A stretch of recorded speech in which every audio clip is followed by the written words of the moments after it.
Alright, here for Proverbs 16 and 17. I'm reading from NIV because I like the cadence of kind of the smaller verses as they go. They're just like little bursts of wisdom, and kind of almost seems like they don't go together, but overall the picture is again just talking about wisdom, just talking about what you get when you're pursuing it, talking about how kings and rulers rule over kingdoms and people, counsel, all of that stuff. So reading 16 and 17. To man belongs the plans of the heart, but from the Lord comes the reply of the tongue. All a man's ways seem innocent to him, but motives are weighed by the Lord. Commit to the Lord whatever you do, and your plans will succeed. The Lord works out everything for his own ends, even the wicked for a day of disaster. The Lord detests all the proud of heart. Be sure of this, they will not go unpunished. Through love and faithfulness, sin is atoned for. Through the fear of the Lord, a man avoids evil. When a man's ways are pleasing to the Lord, he makes even his enemies live at peace with him. Better a little with righteousness than much gain with injustice. In his heart, a man plans his course, but the Lord determines his steps. The lips of a king speak as an oracle, and his mouth should not betray justice. Honest scales and balances are from the Lord. All the weights in the bag are of his making. Kings detest wrongdoing, for a throne is established through righteousness. Kings take pleasure in honest lips. They value a man who speaks the truth. A king's wrath is a messenger of death, but a wise man will appease it. When a king's face brightens, it means life. His favor is like a rain cloud in spring. How much better to get wisdom than gold, to choose understanding rather than silver. The highway of the upright avoids evil. He who guards his way guards his life. Pride goes before destruction, a haughty spirit before a fall. Better to be lowly in spirit and among the oppressed than to share plunder with the proud. Whoever gives heed to instruction prospers, and blessed is he who trusts in the Lord. The wise in heart are called discerning, and pleasant words promote instruction. Understanding is a fountain of life to those who have it, but folly brings punishment to fools. A wise man's heart guides his mouth, and his lips promote instruction. Pleasant words are a honeycomb, sweet to the soul and healing to the bones. There is a way that seems right to a man, but in the end it leads to death.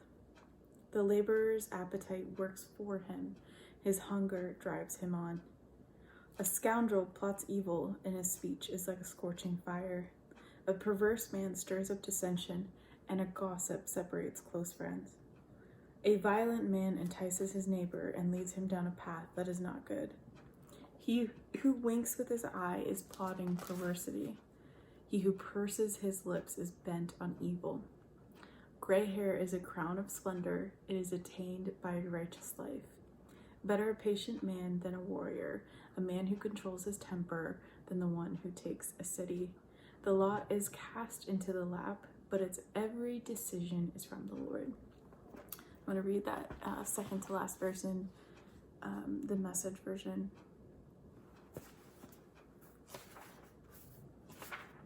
Sorry, not the Passion Translation. Do you want to be a mighty warrior? It's better to be known as one who is patient and slow to anger, which just strikes me because it is better to be forgiving and patient than it is to be strong. It's better to be even known by that. So we'll go with Proverbs 17. Better a dry crust with peace and quiet than a house full of feasting with strife. A wise servant will just rule over a disgraceful son, and will share the inheritance as one of the brothers. The crucible for silver and the furnace for gold, but the Lord tests the heart. A wicked man listens to evil lips. A liar pays attention to a malicious tongue. He who mocks the poor shows contempt for their maker. Whoever gloats over disaster will not go unpunished. Children's children are the crown to the aged, and parents are the pride of their children. Arrogant lips are unsuited to a fool, but how much worse lying lips to a ruler. A bribe is a charm to the one who gives it. Wherever he turns, he succeeds. He who covers over an offense promotes love, but whoever repeats the matter separates close friends. A rebuke impresses a man of discernment more than 100 lashes a fool. An evil man is bent only on rebellion. A merciless official will be sent against him. Better to meet a bear robbed of her cubs than a fool in his folly. If a man pays back evil for good, evil will never leave his house. Starting a quarrel is like breaching a dam, so drop the matter before a dispute breaks out. Acquitting the guilty and condemning the innocent, the Lord detests them both. Of what use is money in the hand of a fool, since he has no desire to get wisdom? A friend loves at all times, and a brother is born for adversity. A man lacking in judgment strikes hands in pledge and puts up security for his neighbor. He who loves a quarrel loves sin. He who builds a high gate invites destruction. A man of perverse heart does not prosper. He whose tongue is deceitful falls into trouble.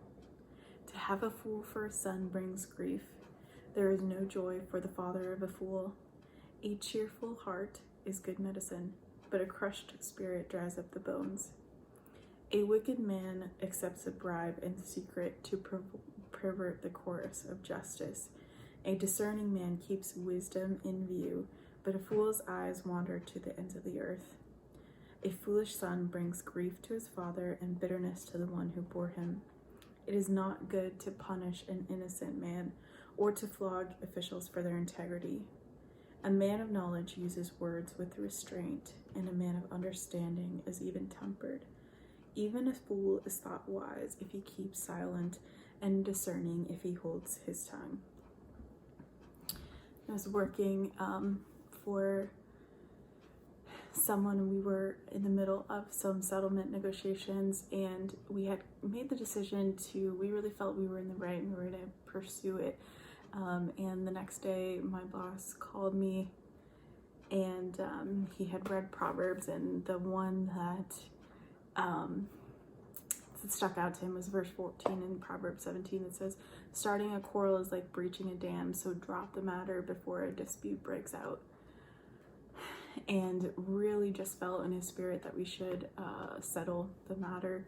And at first I always struggled with that, because it's being a lawyer, it's very like right and wrong, black and white, but there is this redefine of what wisdom looks like, and what wisdom looks like in a situation really opened up a lot for both sides to come together and really hear each other for the first time.